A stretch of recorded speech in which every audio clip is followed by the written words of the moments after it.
Hello and welcome to a special Wednesday episode of the Crossplay Podcast, and today is all about wrestling. So, what are we doing here today? Every Wednesday, we're going to meet.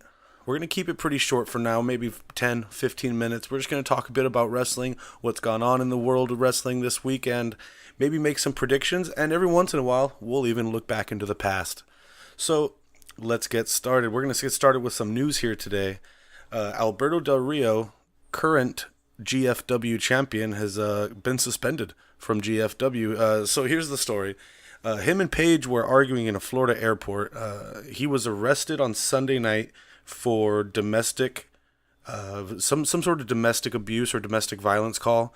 Originally what had come out was that a woman had splashed liquid on him, and somehow it ended up him getting arrested for domestic violence. So obviously that doesn't make, a lot of sense. So some more details came in the next day. What apparently had happened was him and Paige were in the airport in Florida. They were arguing loudly. Everyone around them could hear. A woman started recording with her phone and recorded Paige screaming at ADR, telling him, "You've ruined my life. You've ruined my career." Things like that. You've been on a coke binge for 2 days straight. Apparently this bystander also, or eavesdropper, right, however you look at it, apparently also heard ADR say, "I hope your uncle dies." And, we all know right now that Paige's uncle is hospitalized with a very serious condition that we don't quite know about. So this bystander says that ADR told her, "I hope your uncle dies."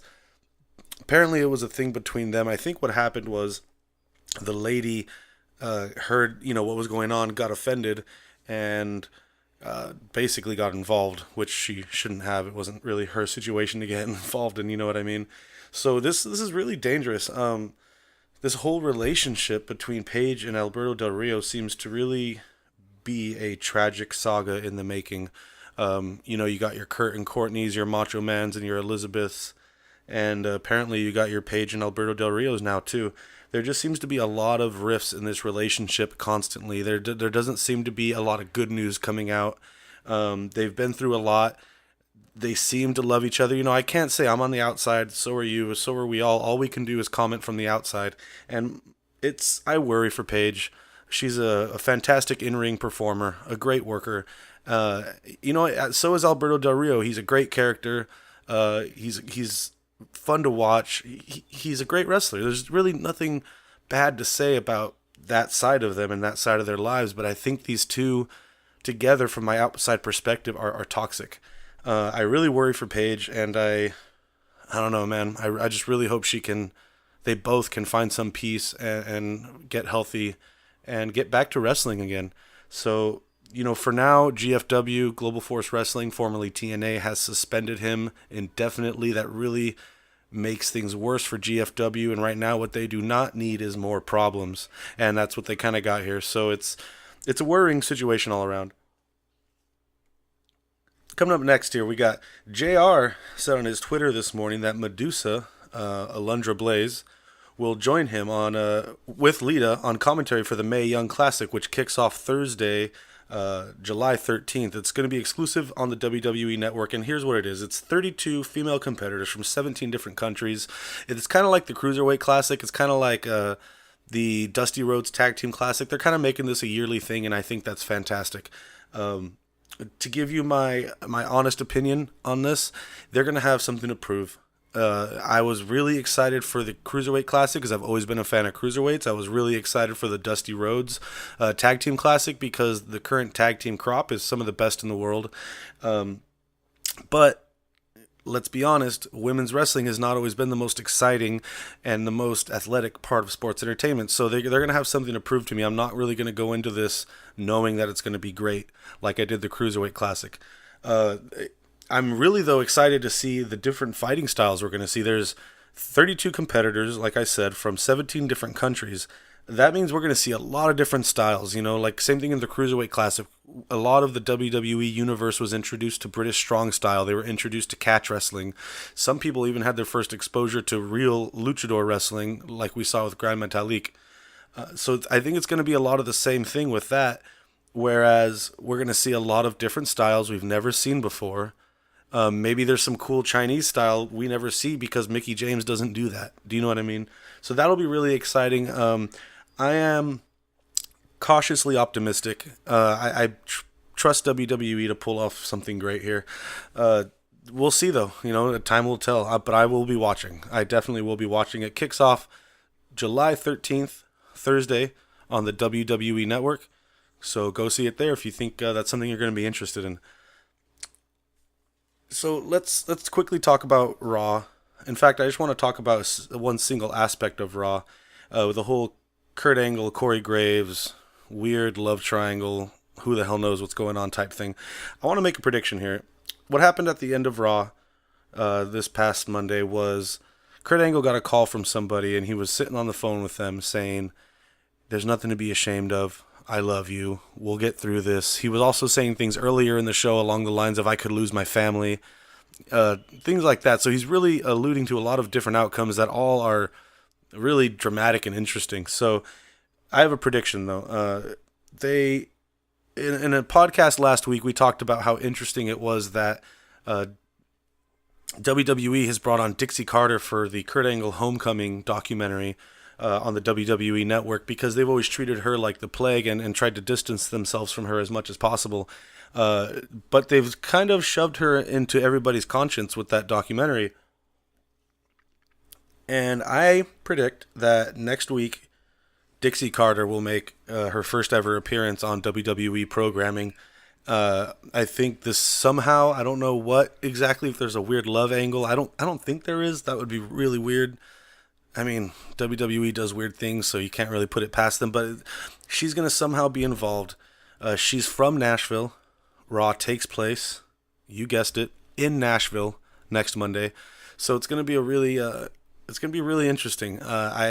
A part of me does not want her there because everything she touches, she turns to crap.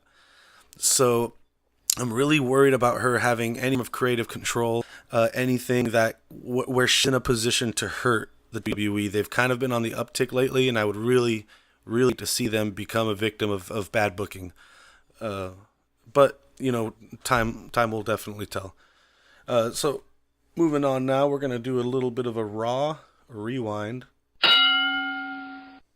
Now what that is we go back and we look at an old episode of Raw and a special match or an interesting match or even an especially bad match. Tonight we're going to talk about the first match ever aired on WWE Monday Night Raw. So get into the vibe here with me. It's a January, I believe 23rd, 1993, cold Manhattan winter. You got Sean Mooney standing outside the, what's the name of the arena that I forget, but you got Sean Mooney standing outside, says, "We're here tonight live in Manhattan." And then you have Bobby the Brain Heenan trying to work his way in, being the sneaky snake he always is. And he got kicked out of the arena. That's the story they're trying to tell. And it moves right into the action with Koko Beware versus Yokozuna. That is the very first match you have ever seen, that anyone has ever seen on Monday Night Raw. Let me tell you a little bit about Koko Beware if you don't know. He was in a tag team at this point with Owen Hart. They dressed in this very flashy 90s, bright, checkered, pink, neon, your typical 1993 outfit. Koko Beware was, he kind of looked like Big E, a little smaller. He would come out with a parrot on his shoulder. He was very high energy, very hyped. He was actually really fun to watch. I've only seen a handful of his matches, including this one. I had seen it before, and he's very high energy and a joy to watch. And then you have Yokozuna coming out with his two geishas and Mr. Fuji. They make, a grand entrance. They're throwing salt everywhere. They really take their time. This match isn't going to last long because Yokozuna's in no shape. So you got the bell ringing.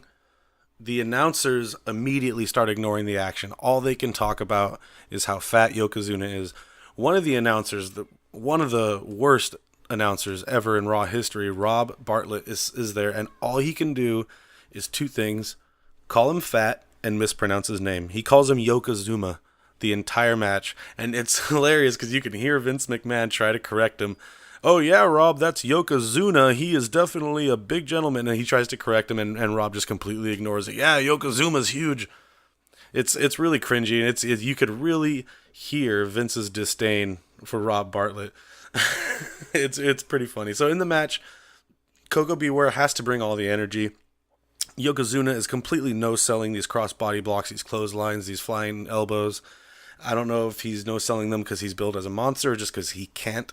There's not much the man can do. He's got 2 moves in his arsenal, and he pulls them off. Quickly after no-selling all these moves for about 4 minutes, he throws him in the corner, bashes him with an elbow, goes to the other side of the ring, comes back with not a body splash, but I guess a back splash.